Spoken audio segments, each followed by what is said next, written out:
ไม่ยอมเลยนะครับโอ้โหสวัสดีครับเพื่อนๆคลิปนี้นะครับก็ลองเอาลอกโทกูชิมะรุ่น DG มาลองใช้งานดูนะครับนี่นะครับก็จะเป็นหมายตกปลากระพงนะครับเป็นบ่อเลี้ยงกึ่งธรรมชาตินะครับ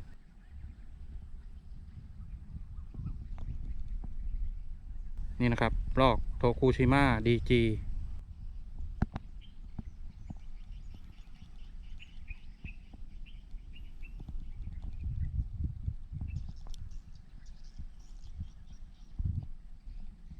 คันเบ็ดที่ใช้ในวันนี้นะครับก็เป็นคันของยี่ห้ออีกะรุ่น October นะครับเป็นคันตกหมึกแบบทิปรันนะครับแต่ว่าลองเอามาตีกระพงดูนะครับวันนี้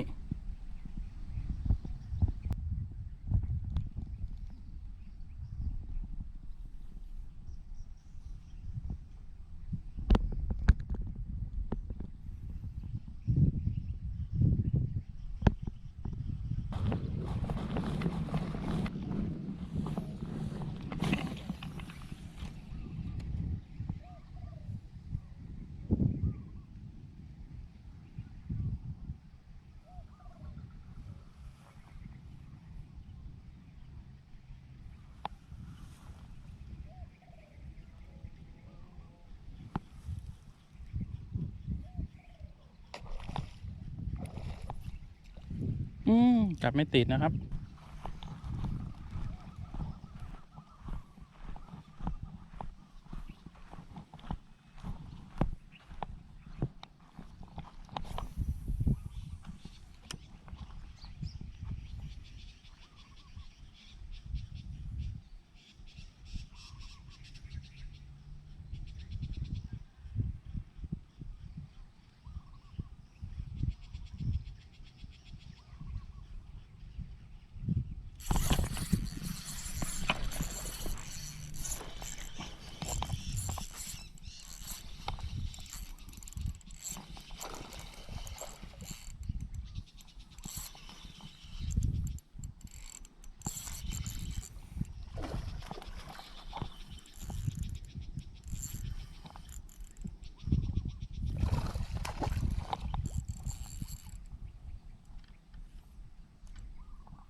โอ้ยนะครับ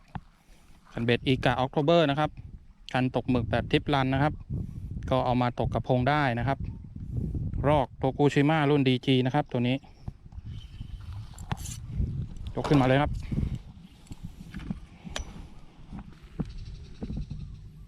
นี่นะครับคันอีกะ October นะครับรอกโทกูชิมะ DG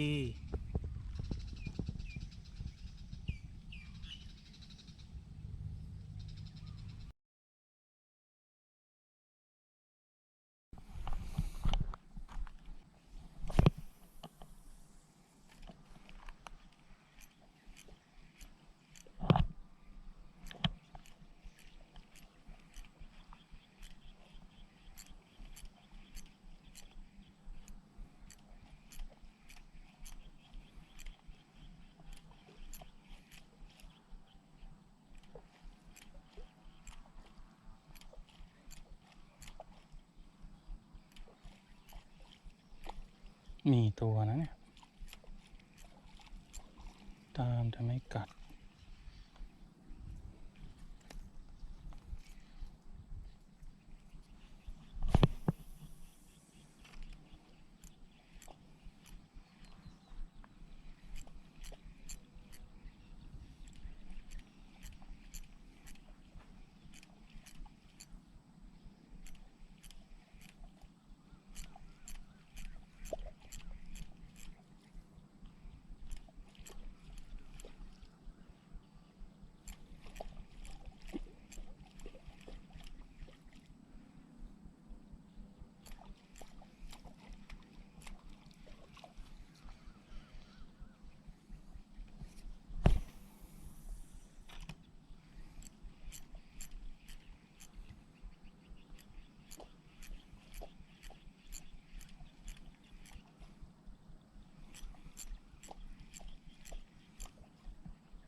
โอ้ยโดนครับ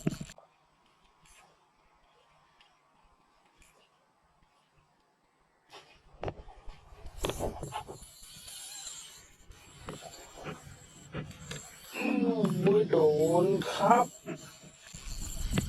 โดนครับโดนครับคันอิกะออกโทเบอร์นะครับรอกโทกุชิมะดีจีโอ้โหโดด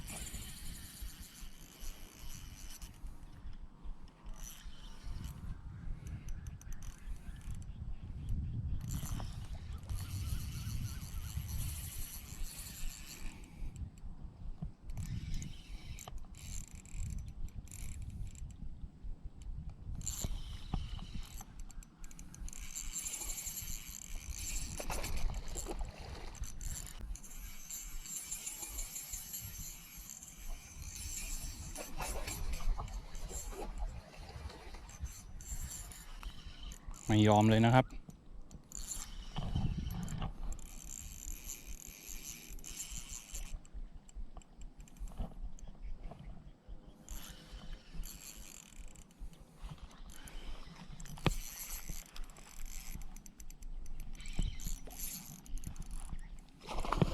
โอ้โหโห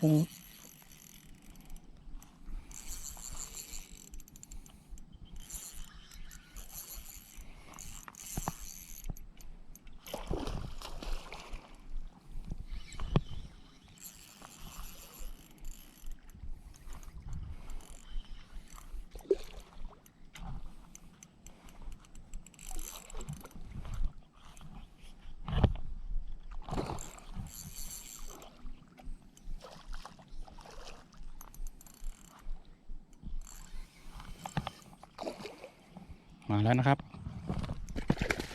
โอ้โหยังไม่ยอมนะครับ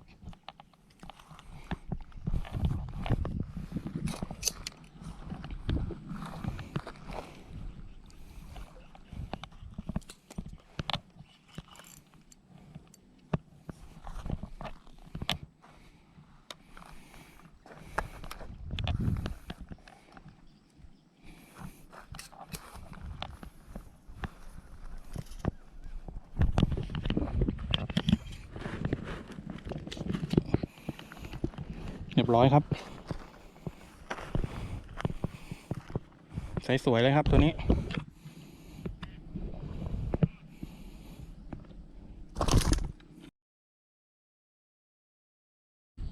นี่นะครับผลงานของลอกโทกุชิมะรุ่น DG นะครับแล้วก็คันอีกะออกโทเบอร์นะครับ